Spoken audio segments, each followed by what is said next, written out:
Desmond, step away from the terminal and keep your hands where I can see them.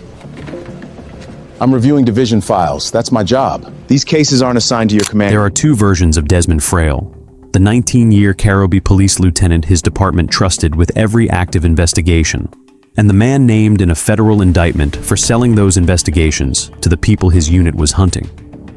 Both are the same person. Command group. Supervisors look at cases every day. He would not get the chance to finish that sentence.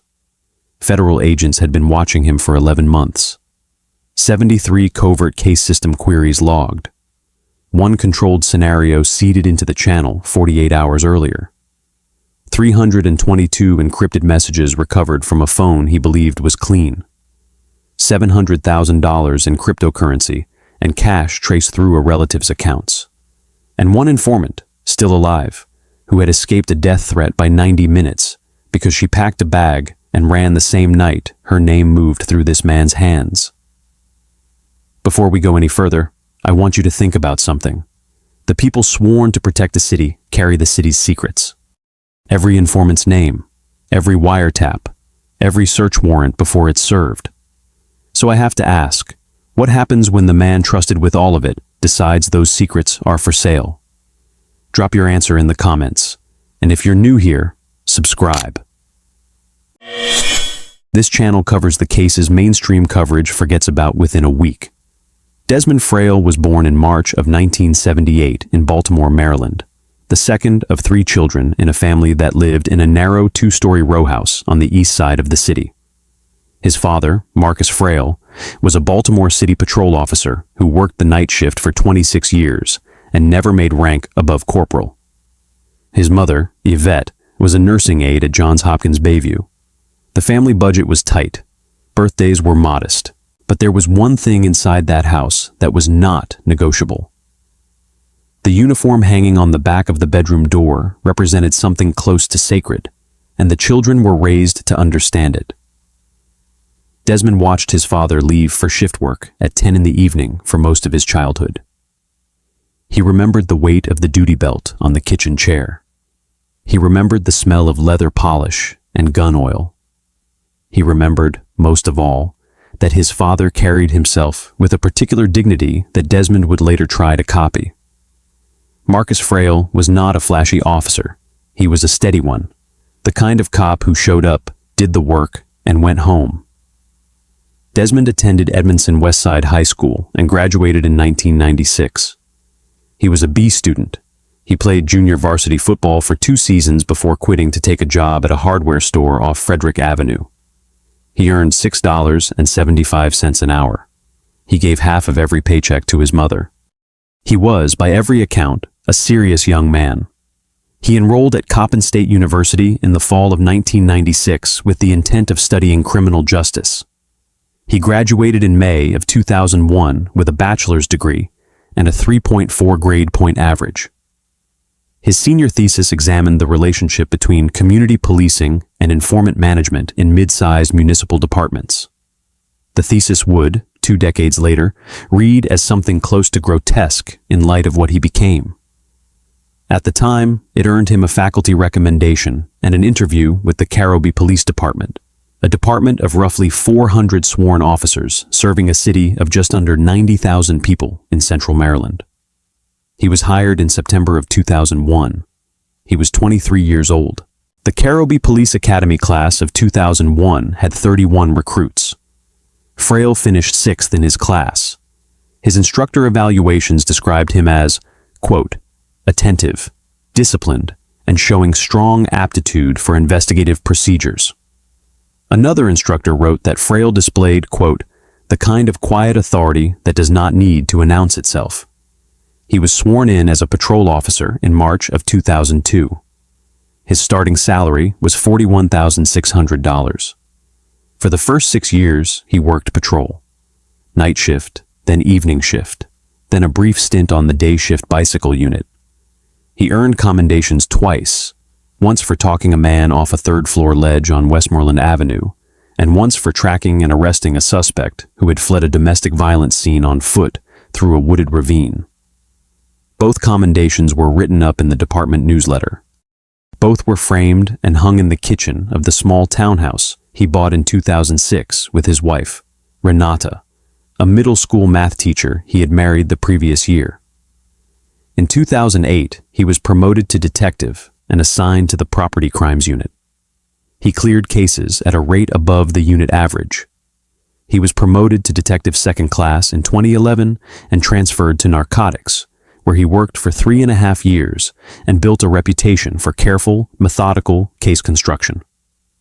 A 2013 evaluation from his then supervisor described him as, quote, a detective who understands that the case is built before the arrest is made, not after. A 2014 evaluation called him, quote, a strong candidate for advancement. He was promoted to sergeant in 2015 and to lieutenant in 2020. The lieutenant's promotion came with a ceremony at City Hall. His father, retired by then and using a cane, drove down from Baltimore to attend. There is a photograph of the two men standing together in the lobby of the building, both in suits, his father's hand on his shoulder. It would, in the months following the indictment, become the single photograph Renata Frail could not bring herself to take down. The lieutenant's posting placed him in the Criminal Investigations Division. He supervised 3 sergeants and 12 detectives across narcotics, financial crimes, and organized crime caseloads. His salary climbed to $112,000. He had 2 children by then, a son and a daughter, both in elementary school. He coached his son's youth basketball team on Saturday mornings. He was, by every external measure, exactly what his father had been, only more so. A steady officer, a serious man, a figure of trust. To understand what Desmond Frail did, you have to understand the architecture of trust he was sitting on top of. A modern mid-sized police department like Karobie runs on a case management system, a software platform where every active investigation lives in digital form. Search warrant applications, surveillance logs, wiretap authorizations, confidential informant records, identified by code numbers but cross-referenced internally to real names, pending operational plans for arrests, raids, and undercover meetings. The system contains, in effect, the operational nervous system of every investigation the department is running at any given moment. Access to that system is tiered. A patrol officer can see basic incident reports. A detective can see the cases assigned to them, and, with permission, cases in adjacent units. A sergeant can see everything inside their unit. A lieutenant in the Criminal Investigations Division, by contrast, sits at a junction point. The lieutenant's credentials grant them visibility across narcotics, organized crime, and financial crimes, because the lieutenant is expected to coordinate between those units, to spot overlap, to recognize when a narcotics target is also a financial crime target, and to make sure resources are not being wasted on parallel investigations of the same organization. That cross-case visibility is not a privilege. It is a job function. The lieutenant is supposed to see the operational big picture that individual detectives only see in fragments. And here is the part of the system that matters most. Every query a user runs against the case management system is logged. Every file opened, every search executed, every record viewed. The logs are exhaustive. They are also, in practice, almost never reviewed. A small department's IT staff does not have the bandwidth to audit thousands of queries a day across dozens of users. The logs exist as a passive record, the kind of evidence that becomes useful only when someone already knows where to look. The vulnerability inside the system was not a software flaw. It was a structural one. The same role that required Frail to have cross-case visibility also gave him plausible administrative cover for almost any query he chose to run. A lieutenant looking at a narcotics surveillance log could simply say he was coordinating resources. A lieutenant looking at an informant record could say he was reviewing the chain of credibility for a pending warrant. The system trusted the rank. The rank trusted the man. And the man, beginning in 2021, decided that the information running through his fingers was a commodity. The approach came in the late summer of 2021 through a defense attorney named in court filings only as Intermediary A. The lawyer represented a regional criminal organization that operated across central Maryland and into the Baltimore metropolitan area. The organization's portfolio included wholesale narcotics distribution, several variations of commercial fraud, and a roster of mid-level operators who moved between those lines of business. The Carrollby Police Department had been investigating components of the organization for years. Multiple files, multiple detectives, multiple grand jury subpoenas in motion. The first conversation, according to later testimony from a cooperating witness, happened in the parking lot of a steakhouse on Pulaski Highway.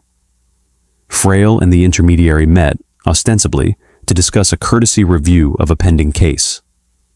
The intermediary made the actual proposition over a second drink. The organization did not want anything illegal done to a case, the intermediary said. The organization simply wanted to know, on an ongoing basis, what the police already knew. Who was talking, when warrants would be served, which surveillance operations were live. Frail did not agree that night. He did not agree the following week. According to the intermediary's later cooperating statement, Frail agreed roughly 6 weeks later, after a follow-up meeting in which the financial terms were laid out concretely. Per disclosure payments: $5,000 for routine information, $20,000 for warrant timing, $40,000 for the identification of an active confidential informant. Payments through cryptocurrency to a wallet Frail controlled, or in cash drops to a relative who would act as a courier. The first transmission, according to recovered records, occurred in October of 2021. Frail accessed a narcotics surveillance log relating to a mid-level distributor the organization considered an asset. He extracted the operational timing, the location of the surveillance vehicle, and the names of the 2 detectives running the operation. He transmitted the information through an encrypted messaging application. The next day, the surveillance subject did not appear at his usual location. The detectives ran their vehicle for 6 more hours and recorded nothing. The operation was eventually discontinued for lack of activity. No one inside the department suspected anything. The subject was, after all, a careful man. The pattern, once established, expanded. Over the next several months, Frail moved from low-stakes surveillance disclosures to higher-stakes intelligence. Search warrant timing, grand jury subpoena targets, the schedule of a controlled buy operation. And, in February of 2022, the first informant identification. Confidential source 1147, identified internally as a mid-level narcotics figure who had agreed to cooperate after a previous arrest. Frail queried the source's identification packet on a Tuesday afternoon. By Friday morning, 2 unidentified men had appeared outside the source's home and told the source's girlfriend, by name, that they knew where her daughter went to school. The source called his handler in a panic. The handler initiated emergency relocation. The source survived. The case the source was building was effectively over. The escalation was not linear. It was steady. Frail did not turn into a different person overnight. He turned into a different person by degrees. In the first year of the arrangement, he produced 18 disclosures. In the second year, 31. In the third year, before the federal investigation closed in, he produced an additional 24. 73 total queries. 73 transmissions. 73 small, deliberate decisions to walk into the office, sit at the desk his father would have been proud of, log into the case management system, and sell a piece of someone else's safety. The per-disclosure payments accumulated, $5,000 here, $20,000 there, a single $40,000 payment in late 2022 for a warrant timing disclosure that allowed the organization's second-tier leadership to relocate cash and product out of a target residence with 18 hours to spare. The cumulative total, traced later through cryptocurrency analysis and bank records associated with the family member courier, was approximately $700,000 over 3 years. The money did not change his lifestyle in any obvious way. He did not buy a new car. He did not move out of the townhouse. The mortgage was paid down faster than his salary alone would have predicted. A small commercial property in a neighboring county was acquired through an LLC he had not previously held. A college savings account in his daughter's name grew by figures that would, in retrospect, be impossible to reconcile with his disclosed income. But nothing screamed, nothing waved.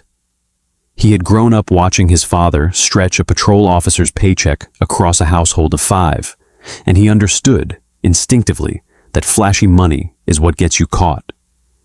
What got him caught was something else.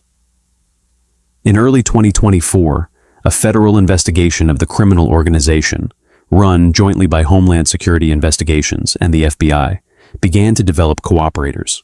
The investigation had nothing to do with Frail directly.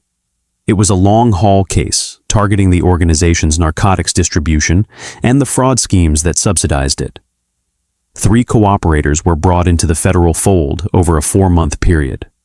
And in the course of debriefing those cooperators, a phrase appeared in the recorded interviews that would change everything. The lieutenant. The cooperators referred to a lieutenant, not by name, not by department, but as a fixed figure in the organization's operational planning. The lieutenant said the warrant would come Thursday. The lieutenant said the source was a man named Tony. The lieutenant said the surveillance was on the west side now, not the east. The agents running the federal case stopped the 3rd debrief mid-session and asked the cooperator to repeat the reference. The cooperator did. The agents went back through the recordings of the previous 2 debriefs. The phrase appeared in all 3. 3 separate cooperators, none of whom knew each other personally, all referencing a lieutenant as an information source. The federal supervisor walked the file across the hall and opened a parallel public corruption investigation. It was assigned a separate case number, a separate prosecutor, and a sealed status.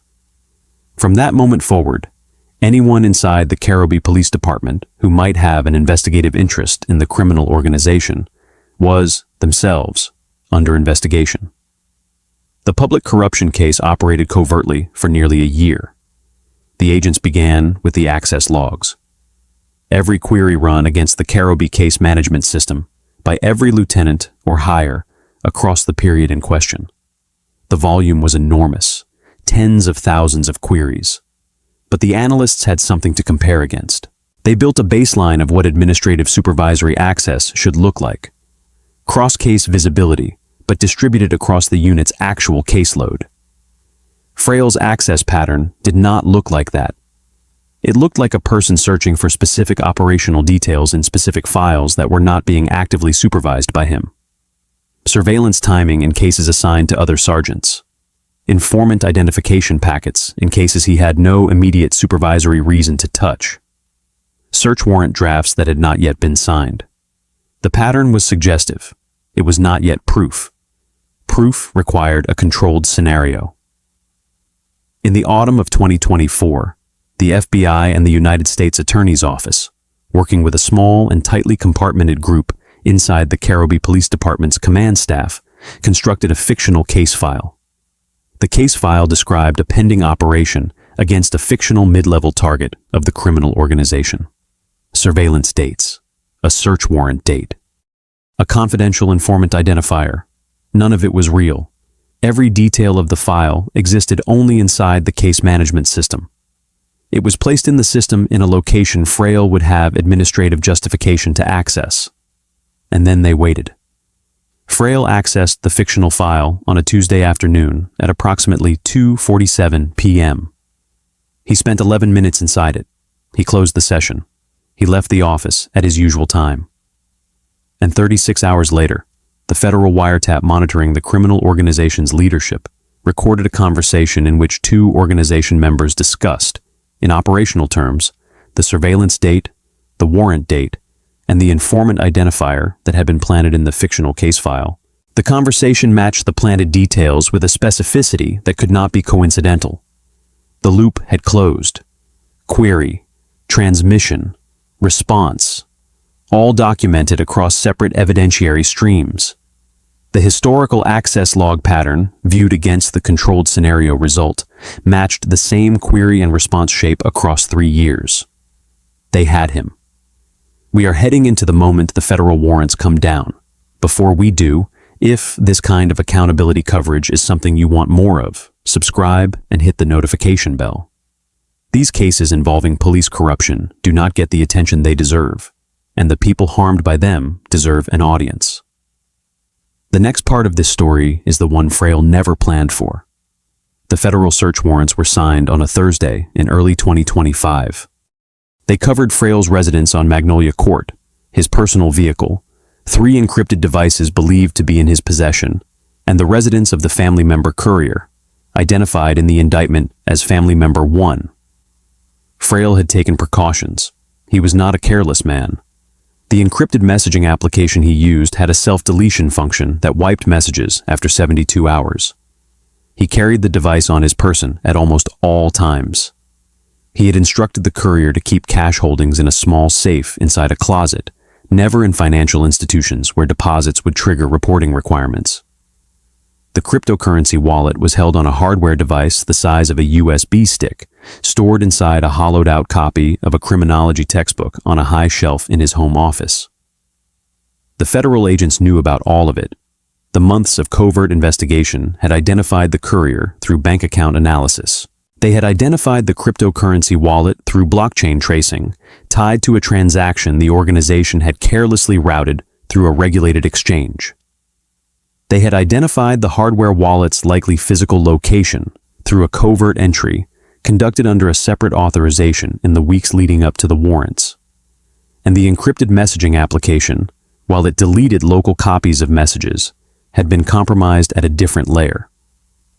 Frail's device had been imaged remotely under a sealed federal authorization 3 months earlier. The 72-hour deletion did not matter. The messages had been captured at the point of receipt. The encrypted archive recovered ran to 322 messages over 38 months. The messages were not coded in any sophisticated way. They were, in the language of the federal indictment, quote, operational in nature and unmistakable in meaning. Surveillance timing, warrant dates, informant identifiers. Per disclosure payment confirmations. One message, dated October of 2023, read in full, quote, source identified as CS1147, named Tony Markham, residence address available on request, additional fee. The message was sent at 9:14 p.m. from Frail's device. CS1147 was Tony Markham. He was the source whose girlfriend had been confronted outside their home. He had survived only because the relocation had been completed within 48 hours of the threat. The financial recovery was meticulous. Cryptocurrency holdings traced to wallets controlled by Frail, the Courier, or Shell LLCs in the Courier's name, totaled approximately $412,000 in residual value at the time of seizure. Cash holdings recovered from the Courier's residence safe, and from a secondary location identified through surveillance totaled approximately $183,000. The remaining amount, by the prosecution's accounting, had been spent or absorbed into the small commercial property holding and the college savings account. The text messages between Frail and the intermediary were the operational core of the case. 3 exchanges in particular would be highlighted at the eventual detention hearing. Intermediary, March 14th, 2022. Need timing on the West End operation. Fee on file. Frail, Friday morning, 4 a.m. service. 2-team entry. Recommend subject not be present. Intermediary, September 8th, 2022. New source surfaced on the Pulaski case. Identification urgent. Frail. CS0931 will need additional. Same wallet. Intermediary, June 19th, 2024. Heard rumor of federal interest in the family. Anything visible from your side? Frail. Nothing crossing my desk. Will flag if it does. The last exchange was particularly damning. By June of 2024, the federal public corruption investigation had been running covertly for several months. Frail, asked directly whether he saw federal interest, replied that he saw nothing. He had no visibility into the case that was being built against him. He believed, in that moment, that he was still the one watching.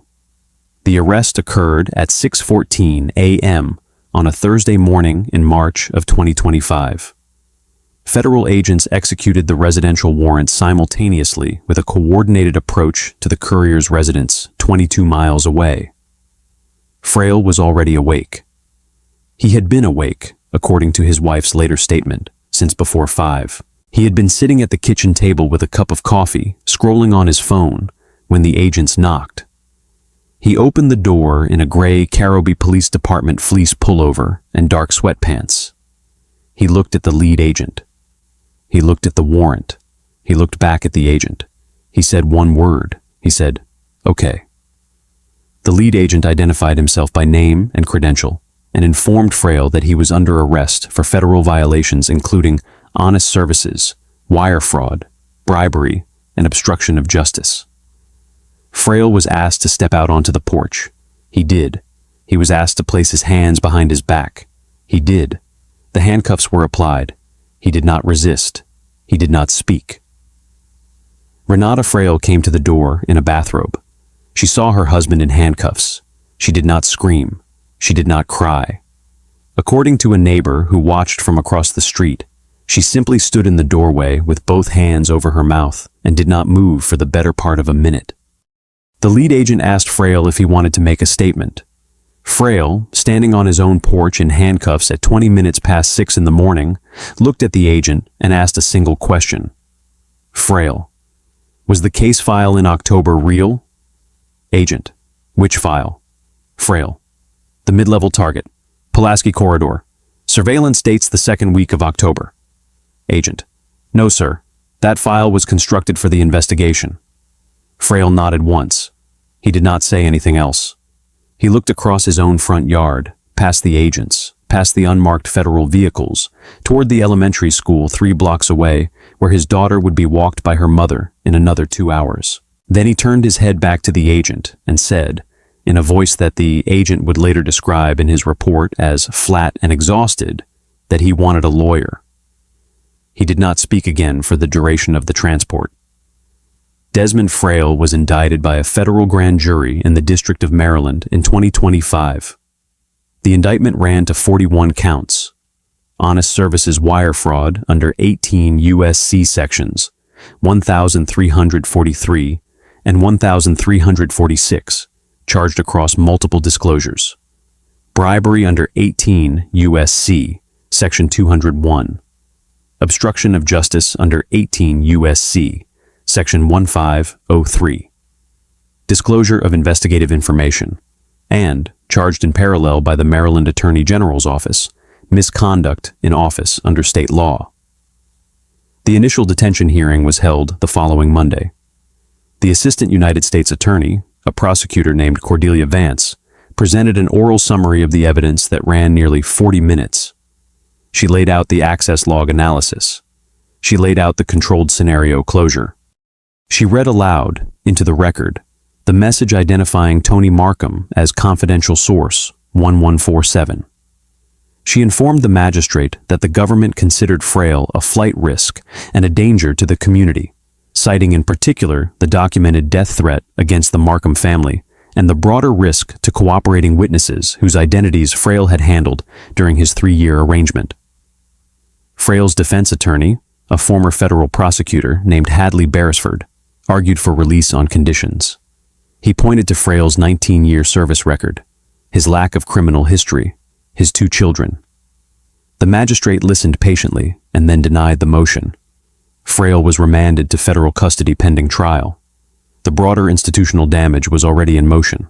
Within 72 hours of the arrest, the Carroby Police Department's chief of police announced a comprehensive review of every case Frail had touched during his 5 years as a lieutenant in the Criminal Investigations Division. The review identified more than 200 cases with potential contamination. Defense attorneys representing defendants in those cases began filing motions within the week. Some motions sought new trials. Others sought outright dismissal on the grounds that the prosecution could not establish that the investigative process had not been corrupted by Frail's disclosures. In the first 90 days following the indictment, 4 pending narcotics prosecutions were dropped by the state's attorney's office. 2 convictions were vacated. The total caseload affected, by an internal department estimate that leaked to a local news outlet, was likely to exceed 350 cases by the end of the review. Tony Markham, the cooperator whose identification had triggered the documented death threat, provided a written statement that was read into the record at a subsequent hearing. His statement was 4 sentences long. It read, quote, "I was a witness for the state of Maryland. I was promised that my identity would be protected. The man in this courtroom sold my name for money, and my daughter does not sleep through the night anymore because of it. I would like the court to remember that." End quote. The judge presiding over the detention hearing, the Honorable Margaret Holstrom, made a brief statement of her own before adjourning. She said, quote, "The position of trust occupied by a sworn law enforcement officer is among the most consequential in our civic life. The defendant before this court did not betray that trust in a moment of weakness or under duress. He betrayed it in a sustained, deliberate, and remunerated pattern that placed cooperating witnesses in mortal danger and corrupted the integrity of every case adjacent to his access. The court will weigh that gravity at the appropriate stage of these proceedings." End quote. Desmond Frail is currently held at a federal pretrial detention facility in Maryland, pending trial. His case is one of the most significant public corruption prosecutions in the state's recent history. His father, Marcus Frail, the retired Baltimore patrol corporal who had pinned his son's lieutenant's bars on his collar in 2020, declined to comment when contacted by reporters.